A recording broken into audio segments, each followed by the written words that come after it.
다 같이 본문 보시겠습니다. 예수께서 대답하여 이르시되 진실로 진실로 내게 이르노니 사람이 거듭나지 아니하면 하나님의 나라를 볼 수 없느니라. 니고데모가 이르되 사람이 늙으면 어떻게 날 수 있사옵나이까? 두 번째 모태에 들어갔다가 날 수 있사옵나이까? 예수께서 대답하시되 진실로 진실로 내게 이르노니 사람이 물과 성령으로 나지 아니하면 하나님의 나라에 들어갈 수 없느니라. 육으로 난 것은 육이요 영으로 난 것은 영이니 내가 내게 거듭나야 하겠다 하는 말을 놀랍게 여기지 말라. 바람이 임의로 불매 내가 그 소리는 들어도 어디서 와서 어디로 가는지 알지 못하나니 성령으로 난 사람도 다 그러하니라. 오늘 하이델베르크 신조 8문에 해당되는 일입니다. 3주 마지막 번 건데요. 그렇다면 우리는 너무 부패하여 선이란 전혀 행할 수도 없고 모든 악을 향해 기울 뿐입니까? 그렇습니다. 우리가 하나님의 영으로 거듭나지 않는 한은 그렇습니다. 이렇게 이제 답을 했어요.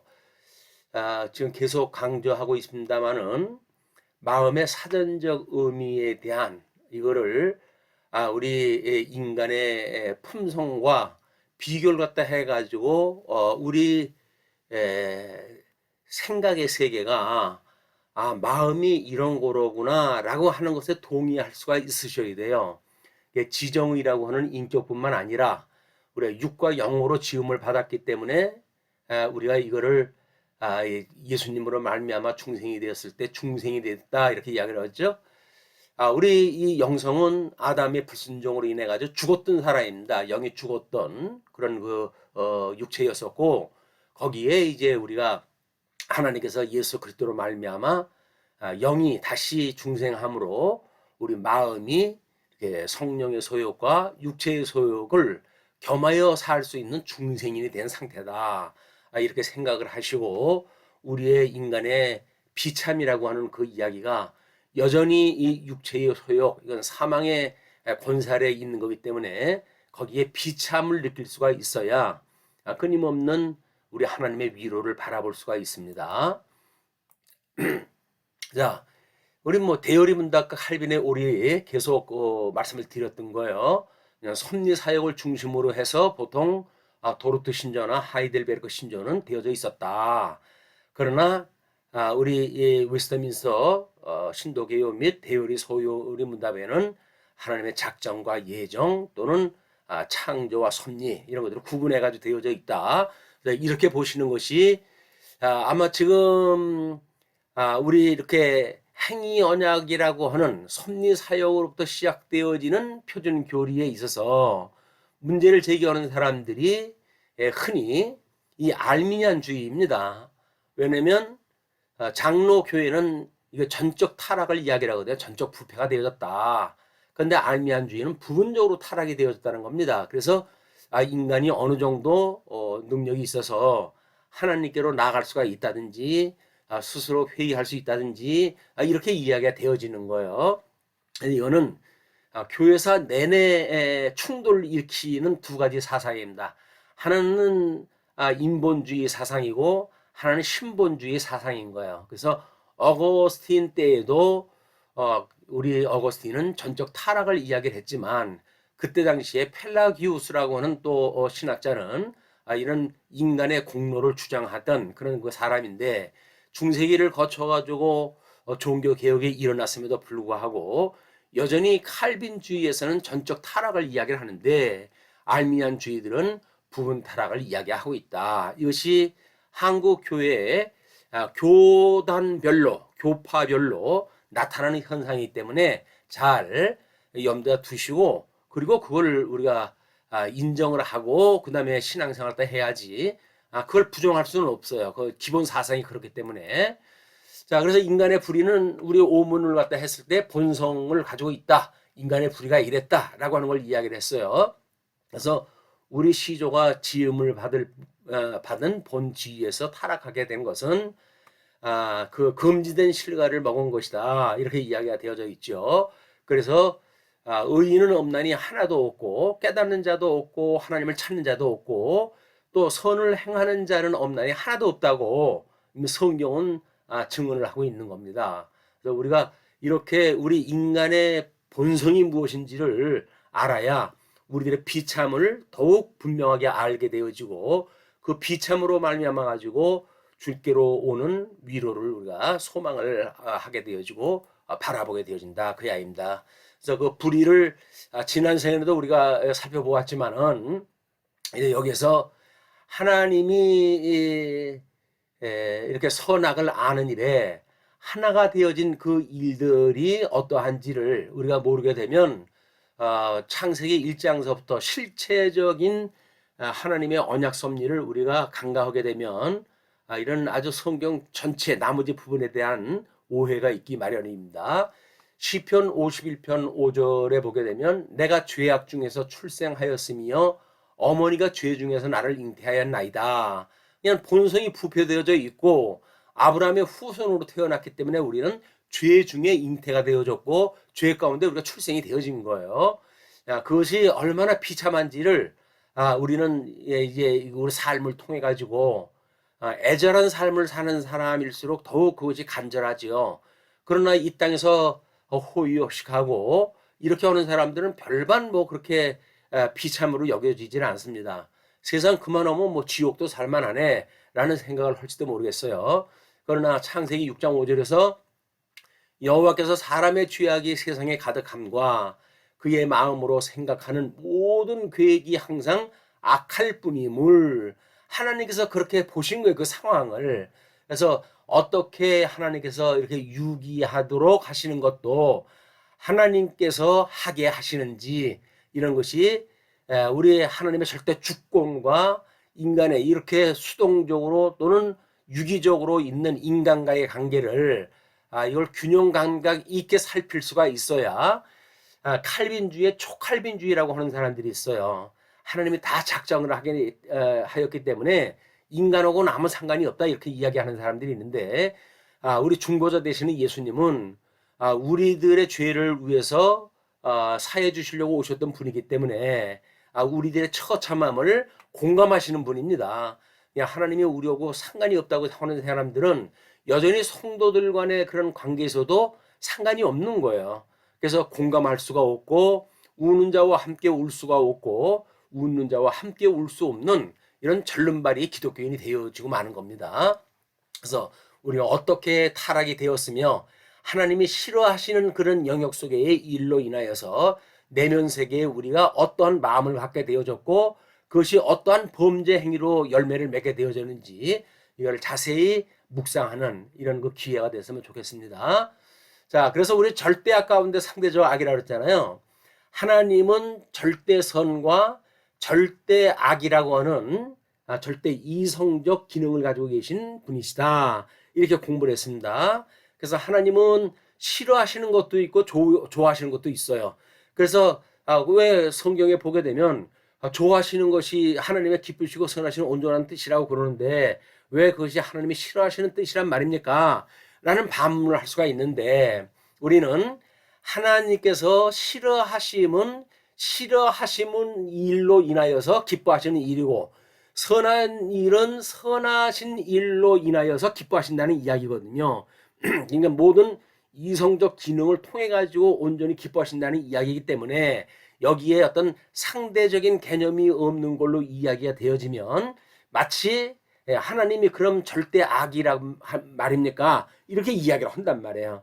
하나님은 절대 우리 인간을 만들 때도 예정을 갖다 하실 때에 이중 예정을 갖다 해가지고 선택적으로 우리가 구원받을 사람으로 예정하기도 하고 어떤 사람은 버릴 사람으로 예정하기도 하거든요. 이걸 유기라고 그러고 이걸 선택이라고 그러는 거예요. 그러니까 신학적으로 그런 창세전에 하나님의 사역을 모르게 되면 부분적인 논리만 가지고 우리는 모순을 느끼는데 잘못되어지고 있는 우리들의 개념이라고 하는 거를 직시를 갖다 하셔야 돼요. 그래야 내가 잘못 생각하고 있구나 이렇게 생각을 해야 되는데 나는 온전히 생각하는데 성경이 뭔가 오해야 라고 하는 일은 잘못되어진 일입니다.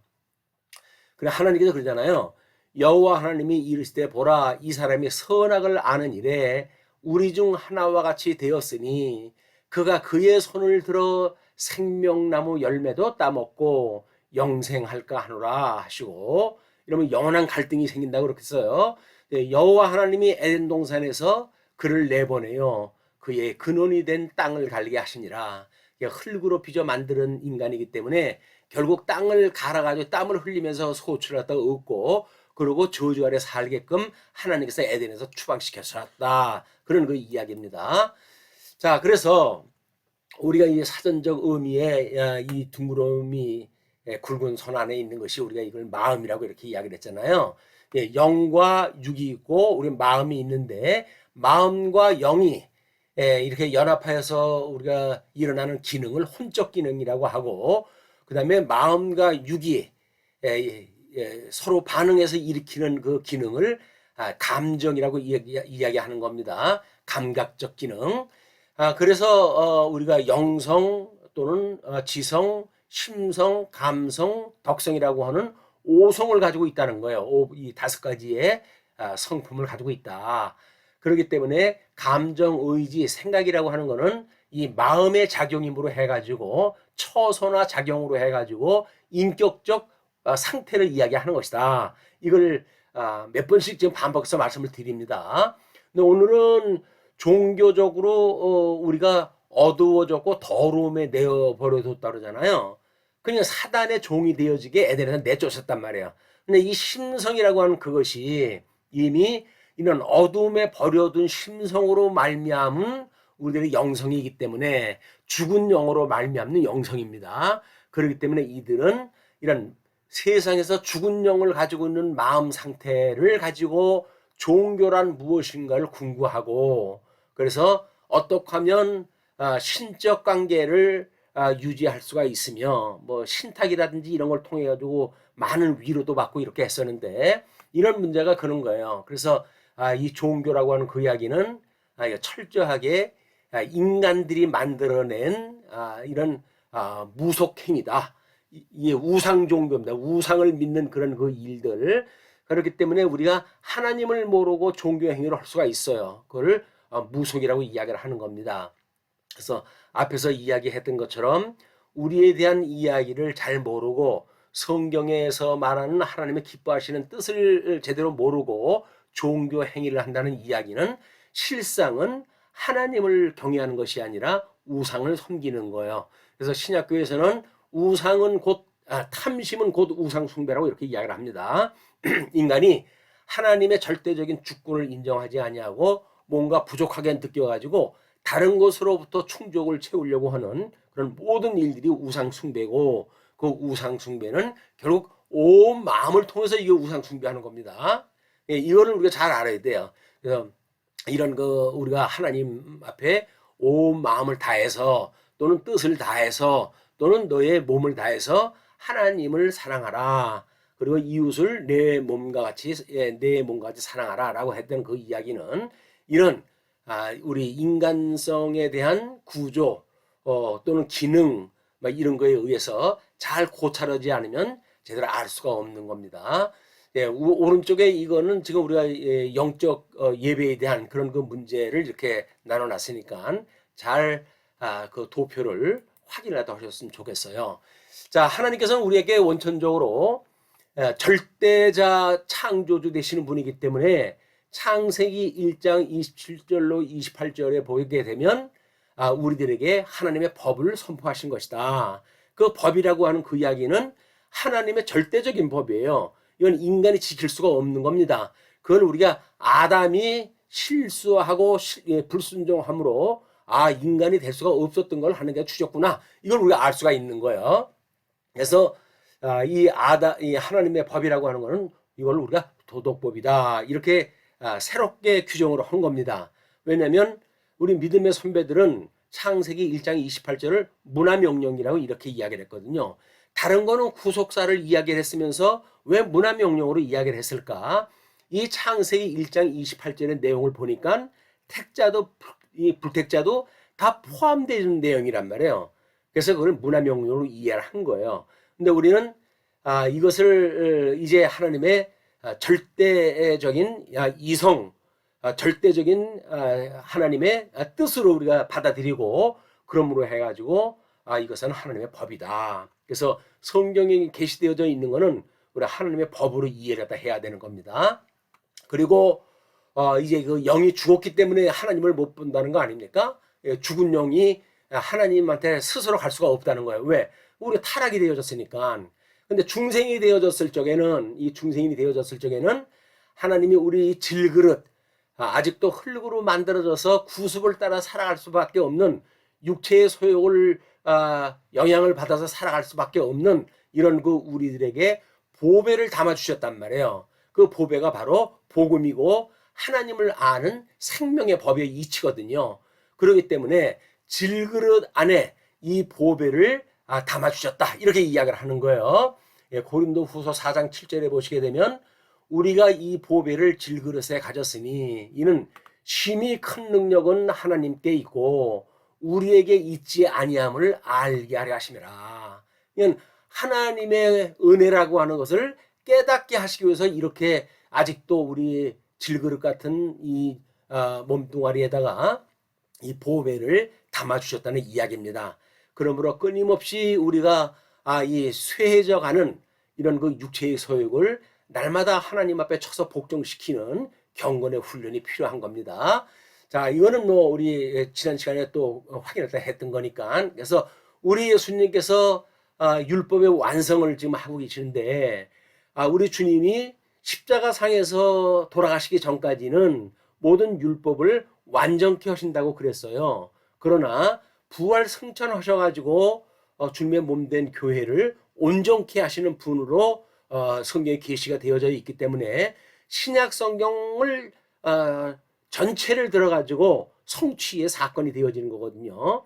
그래서 예수님이 지금 언약을 성취한다고 하는 그런 거를 우리가 성천하셨던 예수님이 아직도 왕직, 제사직, 선지직 이런 걸 갖다 지키고 계시단 말이에요. 이게 중보 사역이거든요.